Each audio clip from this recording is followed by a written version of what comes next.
En Venezuela comenzó el entrenamiento de las llamadas milicias, esto para reforzar la defensa del país ante una eventual invasión de Estados Unidos. Vamos a ver.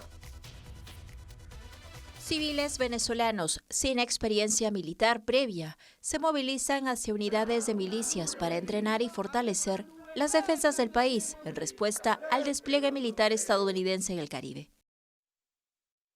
A unos 30 minutos de Caracas, un campo de entrenamiento de milicianos reunió a más de 300 personas. Rodeado de montañas y aislado de la ciudad, el lugar fue escenario de ejercicios tácticos, entrenamiento de combate en el agua y simulacros de resistencia. Entre los participantes figuran estudiantes, trabajadores y profesionales provenientes de distintas regiones de Venezuela. El cuestionado presidente Nicolás Maduro pidió a Estados Unidos que abandone lo que describió como planes de cambio de régimen violento. El gobierno de los Estados Unidos de Norteamérica debe abandonar su plan de un cambio de régimen violento en Venezuela y en toda América Latina y el Caribe y respetar la soberanía, el derecho a la paz, a la independencia. Los comentarios de Maduro coincidieron con el pedido de Washington de 10 cazas furtivos adicionales para reforzar su presencia militar en el Caribe. Desde Estados Unidos, Trump negó que exista un plan de cambio de régimen. Well, we're not talking about that, but we are talking about the fact that you had an election which was a very strange election, to put it mildly. I'm being very nice when I say that. I can only say that billions of dollars of drugs are pouring into our country from Venezuela. El presidente Trump está considerando diversas opciones para llevar a cabo ataques militares contra cárteles de droga que operan en Venezuela, incluyendo la posibilidad de atacar objetivos dentro del país como parte de una estrategia más amplia para debilitar a Maduro. Increíble, lo cierto es que Nicolás Maduro ha anunciado que va a haber una movilización para convocar a más de 8 millones de milicianos. Esto también se refuerza este grupo de 4,5 millones que están dentro de ellos. Ahora, ¿es posible tener toda esta cantidad de gente? He estado conversando con especialistas, con periodistas también en Venezuela, que nos dicen que la realidad de las Fuerzas Armadas en Venezuela es totalmente distinta.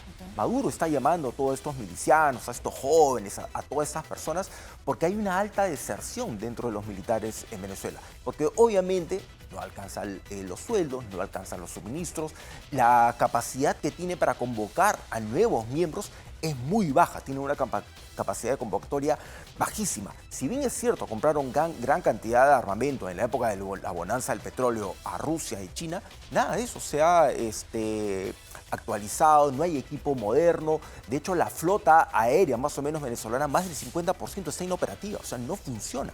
Han comprado hace poco drones a Irán, pero no hay ninguna operación que se realice entre las fuerzas de tierra, las fuerzas de aire y las fuerzas en el mar. O sea, no hay una operación conjunta.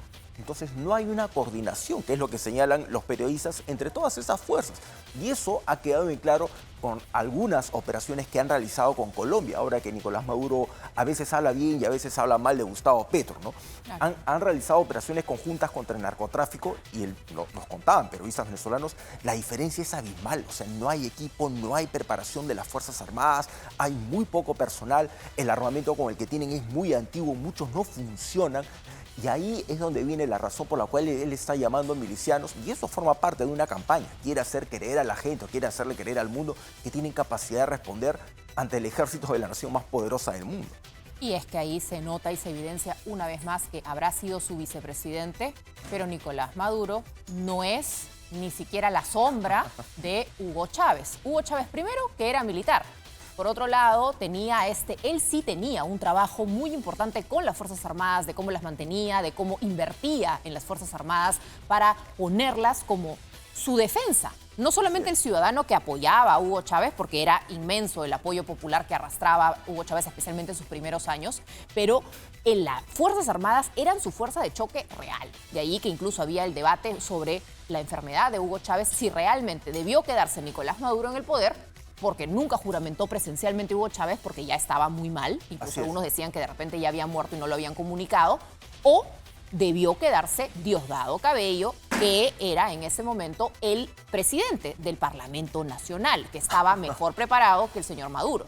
Así es, lo cierto es que lejos de trabajar en un reforzamiento de las Fuerzas Armadas o de capacitarlos o de renovar el equipo, se han preocupado de reforzar el tema ideológico, ¿no? Exacto. O sea, no el La tema propaganda. real operativo.